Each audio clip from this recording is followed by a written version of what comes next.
Welcome to It Happened at Porter's Bluff. I'm Jim Long. In this talk, we'll learn about a bit of the history of the Porter's Bluff neighborhood in Clarksville. We'll learn about the Porter family, how they used the land on the bluff, and how that land was used after the Porters were gone. We might, in this story, learn about parks, love, streetcars, gold, grapes, and even ghosts. Not too many years ago, something a bit nefarious happened on Porter's Bluff. Maybe you saw it in the news. In Christmas of 2015, the Grinch was captured on Porter's Bluff. The paper tells us so off the deputies did go search the town high and low. They found him hiding on Porter's Bluff and quickly placed him in handcuffs. But I'm here to talk about a bit of the older history of Porter's Bluff. I drive through Porter's Bluff area quite often, and not too long ago, I was driving through and I thought, I don't know anything about the Porter family. Why is this street named Porter's? I assumed there was a Porter family involved somehow with the bluff, and I decided to find out, and now you can learn as well. Let me introduce you first to Mr. Porter. His name was Persius Henry Porter, born 1820 in Fauquier County, Virginia. His parents were James Withers Porter and Sina Red. The family in the 1830s moved to Todd County, Kentucky, where Mr. Porter owned about 4 town lots in Elkton, probably raised and sold tobacco. In 1848, we have a newspaper clipping that tells us that Henry Porter, Mr. Porter to us, was a merchant in Clarksville. So in his late 20s, maybe he's selling some of his father's tobacco in Clarksville as well. But by the time of the 1850 census that I'm showing you here, it lists Persius. Maybe the census taker didn't know how to spell Perseus, but Henry Porter is listed as being a merchant. But he'd had a bit of an adventure prior to the 1850 census. You remember the gold rush in the late 1840s? Well, Henry Porter in the 1840s went to California in search of gold. In fact, there were 3 companies of men in Middle Tennessee that we're told was organized to go to California looking for gold. The paper tells us that one company was organized at Clarksville under the direction of Major Henry, that would be Major Gustavus Henry, P.H. Porter, and Colonel T.D. Leonard. Mr. Leonard was a real estate agent. Henry Porter spent about 4 years in California trying to mine for gold and make a fortune there. We think he was fairly successful in that venture. The newspaper here in Clarksville years later gives us a story that in about 1854, while Mr. Porter was in California, that he saw and admired the California purple thistle, that he watched it grow, and when it seeded, he saved the seed and sent him back here to Clarksville, and that this was the first introduction of the tall thistle into this country. Right now, probably a lot of you are a fan of Mr. Porter, if he's the one who brought thistle here to Clarksville into Montgomery County. It was described as a luxurious flower, but I'm not sure it's quite so appreciated anymore. Mr. Porter came back from California in 1854. The Jeffersonian of March 1st tells us that they've noticed Henry Porter, their old friend, is back in town, and that the California climate seems to have agreed with him. What brought him back from California? It may not be a what so much as a who. Let me introduce you to Louisa Virginia Smith. She was a Todd County girl born there in 1832 near Trenton. Her parents were a family that we're already well familiar with, Christopher H. Smith Sr. and Jane Cosby, who had originally come from Louisa County, Virginia. We see the 1850 Todd County census for the Smith family, including a 17-year-old Louisa. 2 weeks after the paper announced the return of Mr. Porter from California, Henry Porter and Louisa Smith get married. We show you here the Todd County marriage license. At the house of Christopher Smith, it says that they were married, P.H. Porter and L.V. Smith. Henry and Louisa quickly moved to Clarksville along with Louisa's parents. This is the time at which the Smiths became famous Clarksville tobacconists, and the Smith-Train Mansion was built, for example.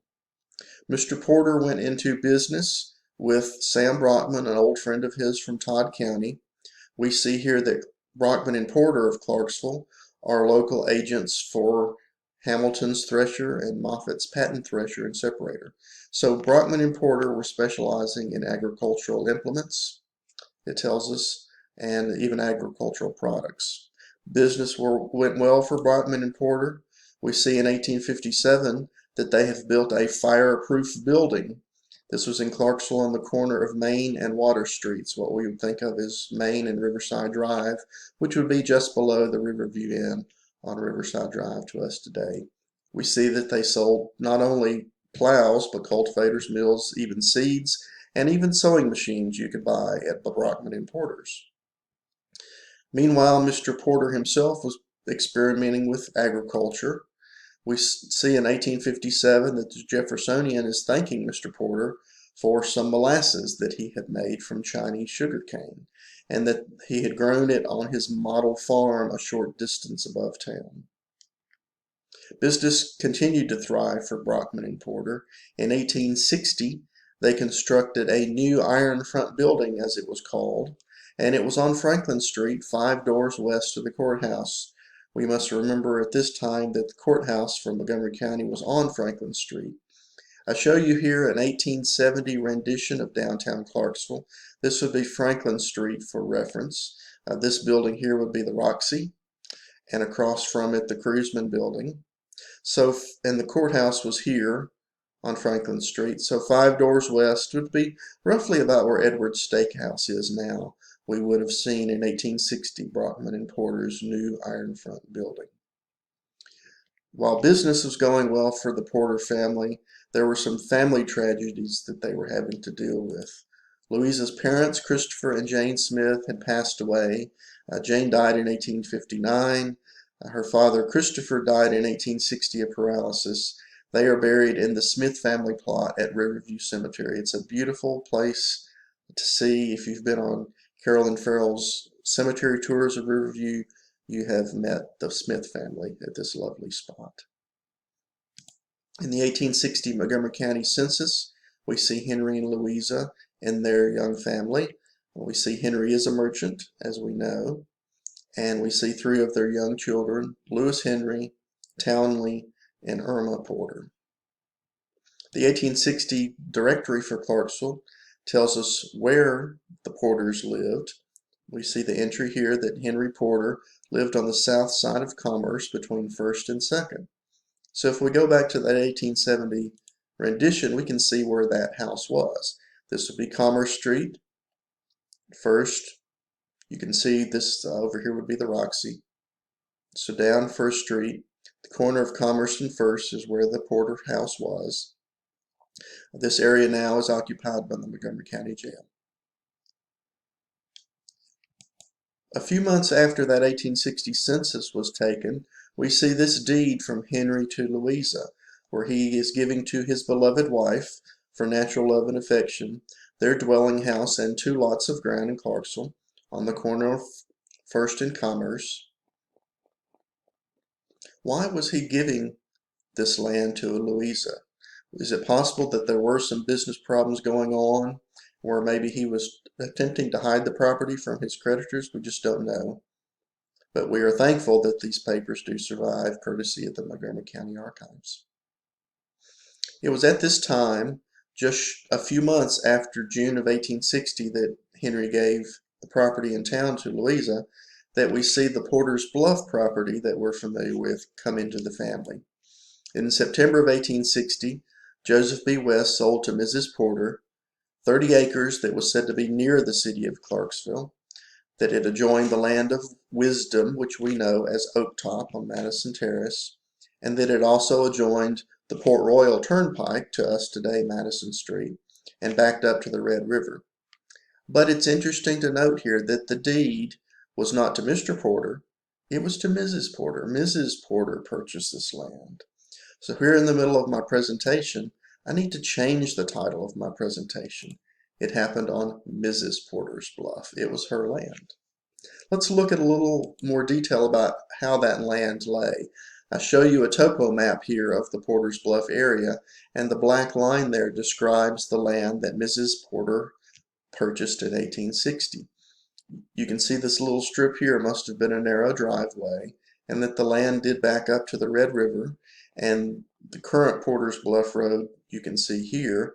The yellow symbol there is where I believe the house probably stood, but we're not quite sure exactly where on the land the house lay.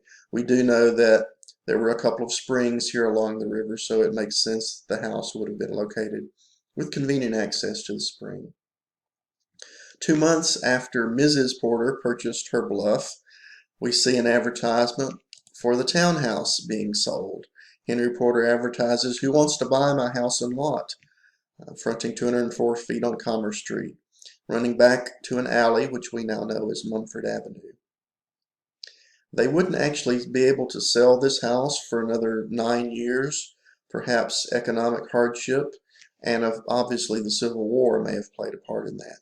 So they continued to own this townhouse as well as Mrs. Porter's Bluff property. We do know that Mr. Porter did run into business trouble. This advertisement in the 1864 Nashville paper says that all the right and title which Brockman and Porter have in the warehouse at the corner of Front and Main Streets, Riverside Drive to us, was to be sold for some sort of debt that has not been specified. So we know that they were running into some financial hardship, obviously because of the Civil War in part. In 1865, the year after this sale occurred, we know that Henry Porter sold $1,000 worth of household and kitchen furniture to his brother-in-law, John Kimball Smith. But in addition to all of the financial trouble with the war going on, there was great family trouble, family tragedy that the Porters were having to deal with. In 1864, they lost 2 of their young children to measles. Irma, age 4, and James Hartwell Porter, just 11 months old, passed away within 8 days of each other. Nanny Haskins in her diary tells us Mr. Porter has lost 2 children this week with measles. The Porter children were buried next to their grandparents in Riverview Cemetery. After their death, a portrait was painted of the Porter children. This portrait hangs in the Customs House Museum in downtown Clarksville.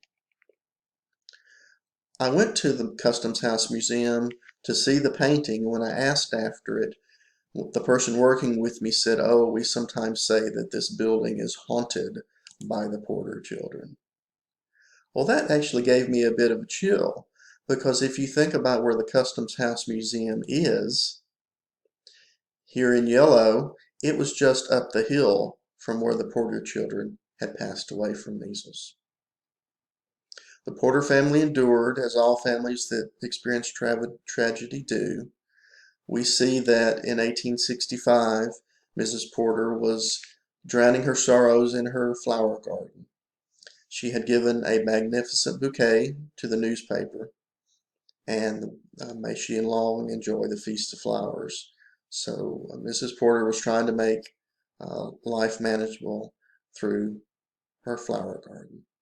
Meanwhile, Mr. Porter was experimenting with grapes out on Mrs. Porter's Bluff. We see in the 1866 county fair that P.H. Porter was awarded 3rd place for the best wine that year at the fair. But it was more than just a hobby to Mr. Porter, his grapes. We see that in 1868 you could purchase P.H. Porter's pure grape wine in Clarksville.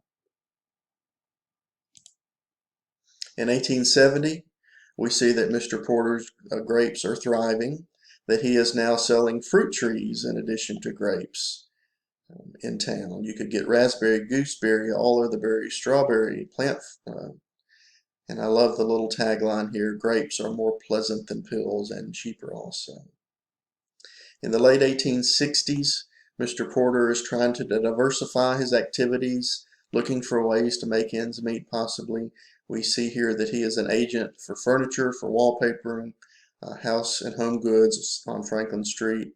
He's selling fruit trees that he has grown himself.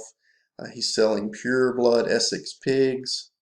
And you see down here, he still has his house in Clarksville for sale or rent. In the 1870 census, we see the Porter family. Henry is now listed as a gardener. And we see their young children, or their growing family. Louis, a son, even though he's listed as Louisa, a daughter. their son Townley, their son Charles, and a daughter Irma. Out on Mrs. Porter's bluff, Mr. Porter continued with his grapes. Mrs. Porter continued with her flowers. That year at the county fair, Mrs. Porter had the best bouquet, and as well as the best display of flowers. Mr. Porter now has the best grape wine in Clarksville, or in Montgomery County, as well as the best gallon of tomatoes and the best quart of vinegar. While his products are well regarded, he's still apparently not able to make ends meet, however. If we look at the 1871 tax list, we see that Mrs. Porter has her 20 acres out on the bluff, as well as she still owns one town lot in Clarksville, whereas Mr. Porter owns no real estate and he's just paying $1 in poll tax. In 1872, we see him advertising the paper, his Essex Hogs, as well as 10,000 grapevines that he has tended to himself and tested. He's also selling sewing machines. He's selling other fruit vines that have been grafted on peach roots, and says that he will accept corn, hay, or oats in exchange for his own stock. He also around this time went back into business with his old business partner Sam Brockman, selling life insurance. But all through these years, his keenest interest was in growing grapes. In 1874, Joseph Buckner Killebrew of Montgomery County was the state's first commissioner of agriculture, and he compiled the Introduction to the Resources of Tennessee. In this book is an extensive description by Mr. Porter. I only show you a snippet here of Mr. Porter describing his many years of experimenting with grapes. He says for the past 12 years he's been experimenting on a small scale. The grape in particular, his location is hilly, which we know about the Porter's Bluff location. He says he has no trouble finding gravel and stone to make the necessary roads. Mr. Porter also experimented with tobacco. In 1877, the newspaper reports that he had raised a patch of Havana tobacco and cut it without splitting the stalk, that it was hanging in his barn and just as green as when he hung it, and then it might take 8 or 9 months to cure, with being cured with no fire. If we look at the 1877 map of Montgomery County, we do find the Porter farm here in the bend of the Red River. We see the neighbors to the west, H. Dunlap, that would be Tip Top, and we see S.F. Beaumont, that would be Oak Top. Shouldn't the map, though, have said L. Porter for Louisa, since it was her bluff? I think so. Mr. Porter's financial troubles continued through the 1870s. In 1870, Mrs. Porter had tried to purchase another 20 acres of land out there on the bluff, but she was not able to make the payments. Mr. Porter was sued in court for the debt by H.C. Merritt, and the court attempted to attach the 30 acres that Mrs. Porter had already purchased, but she was having none of that. She countersued in court, saying that the land was hers and not to be held to the debts of her husband. She explained that with regards to her land, her husband was always her agent in that land, but not the owner. How romantic, her agent. This part is a bit romantic, however. She says in her petition to the court that she's advised that a man, though he may even own some debts, may labor and support and school and educate his children and even buy his wife a dress every now and then. Don't you feel sorry for them at this point? The court did attach the 20 acres that Mrs. Porter had tried to purchase but couldn't make the payments on. But they needed to raise more money, so what property of Mr. Porter was there that the court might attach? All of that wine. The court ordered the sale of 641 gallons of Mr. Porter's wine. And I showed you here who purchased that wine. I wonder what it tasted like, don't you? Mr. Porter's financial troubles had taken their toll and continued to take their toll for several years. In 1884, the Porters moved to Florida. We see here in the 1885 Florida State Census that they're now living in Citra, Florida, and Henry is listed as an orange grower with wife Louisa and son Will. A few years after their move to Florida, Mrs. Porter finally sold the Porter's Bluff property that she still held, that she had not lost in court, sold it to Mary J. Harvey for $1,000, probably much less than it was worth. The Porters continued to live the rest of their lives in Florida. Henry died in 1892, Louisa in 1898. Both are buried in Citra, Florida.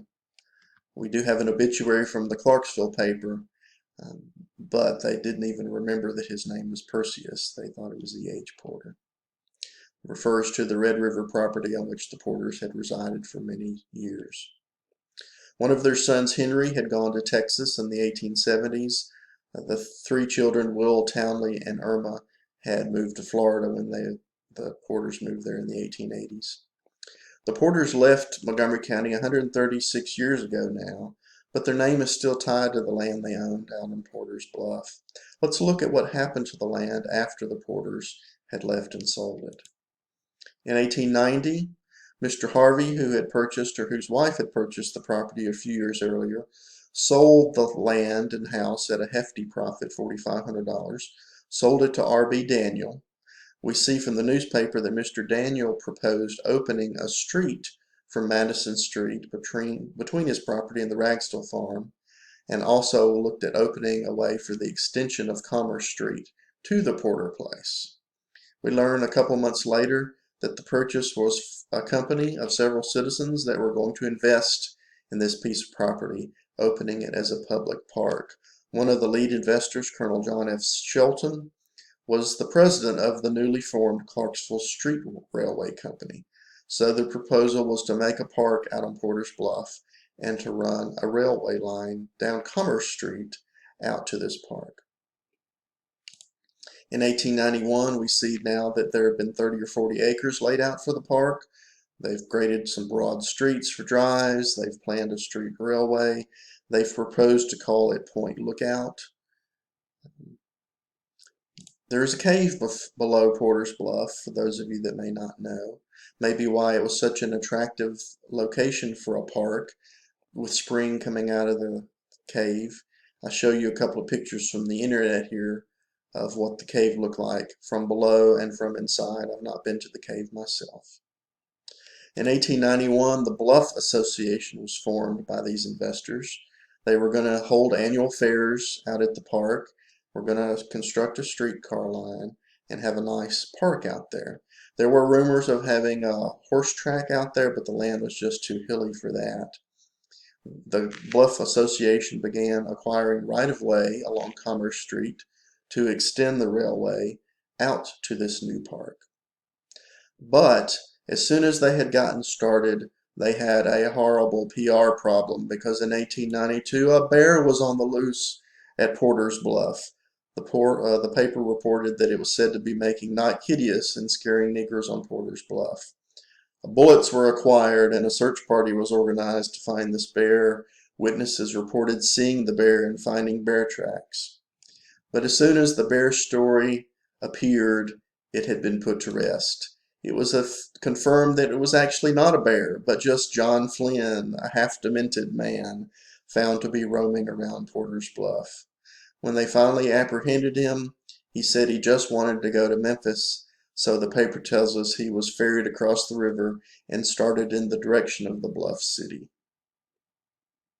Meanwhile, people were enjoying the park even though it wasn't fully up and running. In 1892, officers Collier and Rollo raided a crap game on Porter's Bluff, arresting 12 men. They were probably down in the cave enjoying the cool summer night and a bit of spring water. By the time, this is 1892, it took actually the railway company 4 years to organize everything and to get a rail line out to Porter's Bluff. And by that time, electrification had come on the scene, so the plan changed from having a mule-drawn line down Commerce Street to get to the park to having an electrified railway down Madison Street out to Porter's Bluff Park. Paper announced in February 1896, on to Porter's Bluff Park. There will be electric railway. You can go out there during the hot months and get a tonic from its bracing air out of the mouth of the cave. get the cooling waters. There's going to be a pleasure boat in the Red River for picnic parties. In March of '96, they announced a beautiful flower garden will be out there at the park. It'll only cost 10 cents to ride the trolley car out and return. Twice that amount is spent every summer evening for soda and mineral waters, to say nothing of stronger decoctions. So plans are going. They're getting the railway built out to this new park. And on August 22nd, 1896, the initial run of this electrified railway out Madison Street made it out to Porter's Bluff. We see a picture here from the State Archives of an electrified streetcar from Clarksville. I think that may be Trinity Church in the background. On opening day, 3,000 people gathered at picturesque Shelton Park, as it was called after the president of the railway company. But this event was a Democratic rally. 1896 was an election year. So this was actually a rally for the Democratic Party. Can you picture now 3,000 Democrats gathered on Porter's Bluff? A little hard to imagine in modern times. The Nashville paper reported this just as a gathering of people, but the Clarksville paper had a little more flowery language for this event. They called it a Democratic love feast on Porter's Bluff Park. The park had some grand plans announced. You can see some of the items here that they were going to have: a picnic area. There was a planned a dancing and skating pavilion, a playground for the kids, a greenhouse out at the entrance where the streetcar would let you off, and even a place in the little valley there for gun club practice. There were going to be driving paths and walking paths and benches to enjoy the flowers in these different venues. The person who laid out these plans is the same person who had laid out Greenwood Cemetery. In 1898, we see a few ladies in town had given young gentlemen of the city a picnic out at the park. But unfortunately for the investors, this scheme was very popular in the summer months, but in the winter months, there weren't that many people wanting to ride a streetcar out to this breezy place. Some of the investors, therefore, in 1898 wanted to get out of the investment, so they were going to sell their shares of the investment. There was an effort or plans announced to organize a new park association, maybe with an ice factory, thanks to the spring waters coming out of the cave. The park property was sold in 1899 to W.B. Anderson of Northern Bank and tobacconist E.C. Morrow. It was, even though it was sold, it was still being operated as a city park. In 1901, Colonel Shelton, who was still the president of the railway company, said he would have personal charge of the park for that season, that streetcars were running regularly out to the bluff, ideal place to spend an evening. In 1907, we know that Forbes Bivouac enjoyed a picnic out at Porter's Bluff. Here's a picture of Forbes Bivouac from 1901. We don't know if this was made out at the park, but we thank Randy Rubel for sharing that picture of the bivouac with us. Unfortunately, the railway line out to Porter's Bluff was never a success. It was really a seasonal venture only. The trolley service was discontinued in 1910 on January 30th. This book that I show you, a great read, by the way, if you're interested in the street railways of Clarksville. This book in the library tells a great history of the streetcar lines that ran through town. 1910, the trolley service was discontinued out to the bluff. In later years, the land changed hands a few times. Southern Trust had it for a while, Clarksville Ice and Coal. During the flood of '37, they actually ran a pipe from the spring out into town because some of the pumping stations on Riverside Drive were flooded and not of use.